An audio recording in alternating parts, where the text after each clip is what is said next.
Hello दोस्तों का फिर से स्वागत है आपका मेरे इस चैनल में जिसका नाम है माइथोलॉजिकल चैटर्स। दोस्तों, शरीर त्यागने के बाद आत्मा आखिर कहाँ चली जाती है यह कोई नहीं जानता, क्योंकि जो शरीर त्याग करके चला जाता है वह कहाँ जा रहा है उसे देखने के लिए जीवित व्यक्ति नहीं जा सकता। इसलिए मनुष्य की मृत्यु के बाद आत्मा के आगे का सफ़र रहस्यों से भरा है। पुराणों के अनुसार आत्मा शरीर त्यागने के बाद उस शरीर के कर्मों के अनुसार स्वर्ग या नरक में जाकर अपने कर्मों का फल प्राप्त करती है। हिंदू धर्म की तरह अन्य धर्मों में भी कुछ इसी तरह की बात की जाती है। स्वर्ग और नरक कैसा है और किस कर्म से व्यक्ति को नरक या स्वर्ग से स्थान मिलता है, इसके विषय में हिंदू धर्म कठोपनिषद और गरुड़ पुराण का हवाला देता है।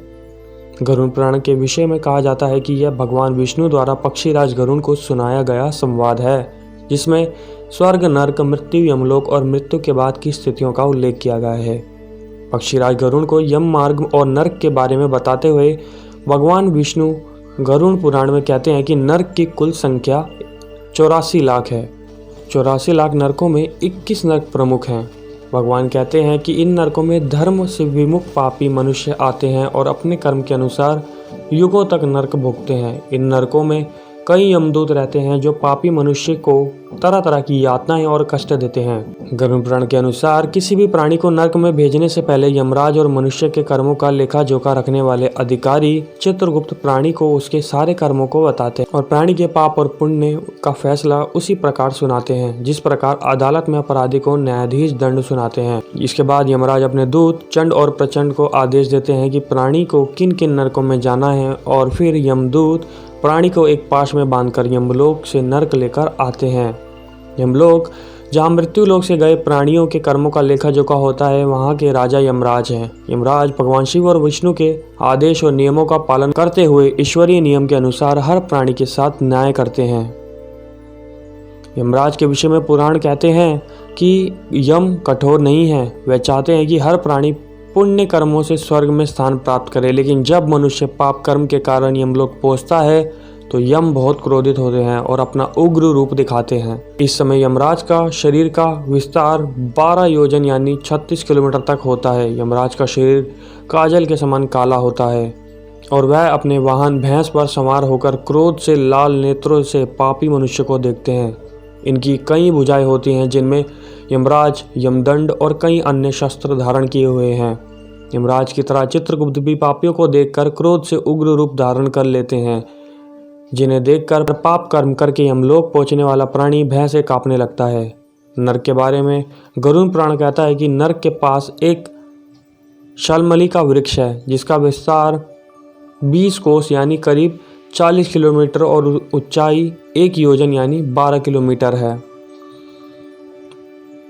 अग्नि के समान दहकते इस वृक्ष में प्राणी को बांधकर यमदूत प्राणी को भयानक दंड देते हैं। गरुड़ पुराण के अनुसार जब मनुष्य पृथ्वी पर ईश्वर को ध्यान में रखकर अन्न धन दान नहीं करता और केवल अपने और अपने परिवार के पेट पालने के लिए धन कमाता है और संचित करता है, तो मृत्यु के बाद उसे नरक भोगना पड़ता है। काम भाव में डूबे स्त्री पुरुष जब ऋतुकाल में और अन्य पुण्यतिथियों के अवसर पर भी कामंद होकर यौन क्रिया करते हैं या परपुरुष या स्त्री से समसंग करते हैं तो उन्हें नरक में जाकर अपने पाप कर्मों का दंड भोगना पड़ता है। अपने सुख और स्वार्थ के लिए जो मनुष्य लोगों से वैर भाव रखता है और कलह करता है उसे भी नरक जाना पड़ता है। पृथ्वी पर वैर भाव के कारण सबसे अलग थलग रहने वाले पापी मनुष्य परलोक में भी सबसे अलग ही रहता है, जहाँ उसे यातना से बचाने वाला कोई नहीं होता। जो व्यक्ति कांटों से या कील पत्थर से रास्ता बंद करता है उसे भी नरक में जाना पड़ता है। चोरी करके आजीविका चलाने वाला, कूप, तालाब, बावली, मंदिर और लोगों के घरों को नष्ट करने वाला प्राणी को एक एक करके कई नरकों में जाकर कष्ट भोगना पड़ता है। इस तरह कई ऐसे कर्म बताए गए हैं जिनसे प्राणी नरक पहुंचता है। कुछ मान्यता ऐसी भी हैं कि कोई यम के दूत होते हैं जो धरती के प्राणियों की खबर यमराज तक पहुंचाते हैं, लेकिन गरुड़ पुराण इस तरह की बात को स्वीकार नहीं करता। इस पुराण के अनुसार ब्रह्मा जी के एक पुत्र हैं श्रवण, इनकी पत्नी का नाम है श्रवणी। ये दोनों यमराज के गुप्तचर हैं। श्रवण पुरुषों के कर्म को देखते हैं और श्रवणी महिलाओं पर नजर रखती हैं। इन दोनों के पास ऐसी शक्ति है कि यह कहीं भी किसी भी मनुष्य के कर्म को देख सकते हैं और सुन सकते हैं, यानी यही सारी सूचनाएं यमराज और चित्रगुप्त तक पहुंचाते हैं। श्रवण और श्रावणी द्वारा पहुंचाई गई खबरों के साक्षी यानी गवाही के लिए चंद्रमा, सूर्य, नक्षत्र, संध्या, जल, अंतरात्मा, मन और दिन रात उपस्थित होते हैं।